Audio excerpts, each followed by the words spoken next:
అమీర్పేట మైత్రివనంలోని నీలగిరి బ్లాక్లో అగ్ని ప్రమాదం జరిగింది. 2 గంటల పాటు శ్రమించి మంటలను అదుపులోకి తెచ్చారు ఫైర్ సిబ్బంది. విద్యార్థులను సురక్షితంగా కిందకు దించారు ఫైర్ సిబ్బంది. షార్ట్ సర్క్యూట్తోనే ప్రమాదం జరిగినట్టు నిర్ధారించారు.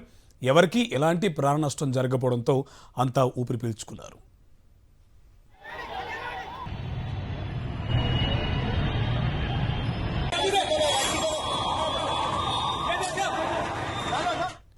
మైత్రివనం అగ్ని ప్రమాద సమాచారం అందిన వెంటనే పోలీస్, ఫైర్, హైడ్రా, జీహెచ్ఎంసీ విభాగాలు వెంటనే స్పందించాయని తెలిపారు ఎస్ఆర్ నగర్ ఏసీపీ రాఘవేంద్రరావు. అన్ని శాఖలు సమన్వయంతో వ్యవహరించాయన్నారు. ఎలాంటి ప్రాణ నష్టం జరగకుండా చర్యలు చేపట్టామన్నారు. 50 మంది విద్యార్థులను సురక్షితంగా కిందకు తీసుకువచ్చామని తెలిపారు.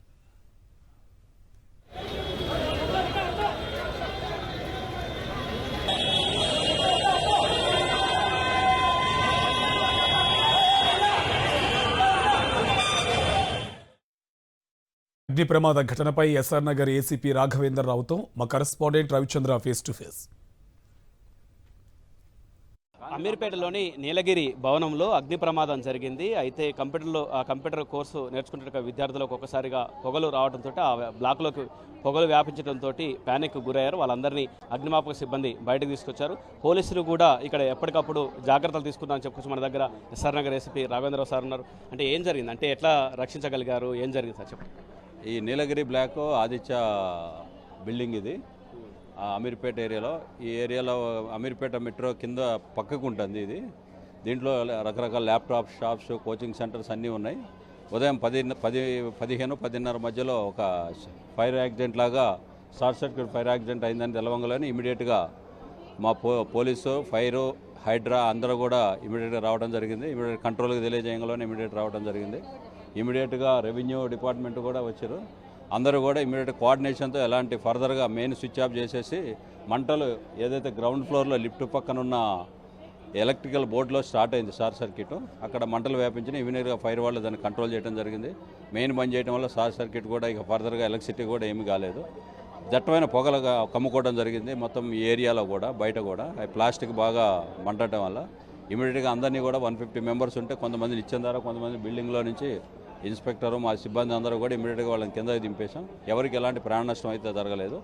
ఫర్దర్గా షార్ట్ సర్క్యూట్ అవన్నీ కూడా ఫర్దర్ ఎలక్ట్రిసిటీ డిపార్ట్మెంట్ వాళ్ళతో కోఆర్డినేట్ చేసుకుంటూ ఏం జరిగింది ఏంటనేది వెరిఫై చేసి ఫర్దర్ ఇన్వెస్టిగేషన్లో రీజన్ ఏంటనేది తెలుస్తుంది. మీ సిఐ కావచ్చు, అంతేకాకుండా పోలీస్ సిబ్బంది కావచ్చు, ఎట్లాంటి సేవ చేశారు?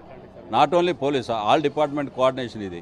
ఒక పోలీసు ఒకటే కాదు, ఈవెన్ ఫైర్ కానీ, హైడ్రా కానీ, రెవెన్యూ కానీ, జిహెచ్ఎంసీ కానీ అందరూ కోఆర్డినేట్తో చేస్తే ఎలాంటి ఇష్యూ ఉండదు అనే దానికి ఇది వాళ్ళ ఇమీడియట్గా అందరూ కూడా ఇమీడియట్ రావడం జరిగింది. At the same time local public కూడా ఎవరైతే ఇక్కడ ఉన్నారో వాళ్ళు కూడా దే హెల్ప్ డాస్. కాబట్టి ఎలాంటి ఇష్యూ లేదు. గాడ్స్ గ్రేస్ ఎలాంటి ప్రాణ నష్టం కూడా ఎవరు ఎలాంటి రాలేదు. అంత జరుగుతుంటే మెయిన్ ఫైర్ సేఫ్టీ ఉండాలి. రెండోది ఏంటంటే ఇట్లా జరిగినప్పుడు ప్యానిక్ కాకుండా ఫస్ట్ ఇమీడియట్గా డైల్ 100 కానీ ఫైర్కి కానీ ఇమీడియట్గా చేస్తే కన్సర్న్ డిపార్ట్మెంట్లో వచ్చేసి అసలు రీజన్ అంటే ఇమీడియట్గా ఫస్ట్ ఇలాంటి జరిగిన ప్యానిక్ కాకుండా ఒకళ్ళ మీద ఒకళ్ళు పడకుండా ప్యానిక్ కాకుండా జాగ్రత్త పడితే హ్యూమన్ లాస్ అనేది ఉండదు. అది మనం ఫస్ట్ హ్యూమన్ లాస్ కాకుండా చూసుకుంటే రిమైనింగ్ థింగ్స్ అని కంట్రోల్లోకి వచ్చేస్తాయి. ఆ టైంలో ప్యానిక్ అయితే ఒకళ్ళ మీద ఒకళ్ళు నేను కిందకు ముందు వెళ్ళాలనే ఆలోచనతోనే ఒకళ్ళ మీద ఒకళ్ళు కూడా తొక్కిలాట జరుగుతుంది. ఇక్కడ అది లేకుండా కూడా మా డిపార్ట్మెంట్, మిగతా డిపార్ట్మెంట్ కూడా కోఆర్డినేట్ చేసుకుంటూ అందరినీ కూడా దింపడం జరిగింది. దానికి ఇది ఎవరు కూడా ఇలాంటి అగ్ని ప్రమాదాలు జరిగినప్పుడు ప్యానిక్ కాకుండా, ఆందోళన చెందకుండా వెంటనే పోలీసులకు, అగ్నిమాపక సిబ్బంది సమాచారం ఇచ్చి ఉంటే వాళ్ళు సహాయం చేస్తారు. దాంతో అందుల నుంచి, మంటల నుంచి కావచ్చు, పొగ నుంచి కావచ్చు బయటపడే ఆస్కారం ఉంటుందని చెప్తున్నారు. మొత్తానికి ప్రాణ నష్టం జరగకుండా జాగ్రత్త పడ్డారు. మొత్తానికి ఈ మైత్రివనంలోని నీలగిరి బ్లాక్లో జరిగిన అగ్ని ప్రమాదం నుంచి ఎలాంటి ప్రాణ నష్టం జరగకుండా విద్యార్థుల్ని సేఫ్గా బయటకు తీసుకొచ్చారని చెప్పుకోవచ్చు. కెమెరా పర్సన్ చందుతో రవిచంద్ర, సాక్షి టీవీ, హైదరాబాద్.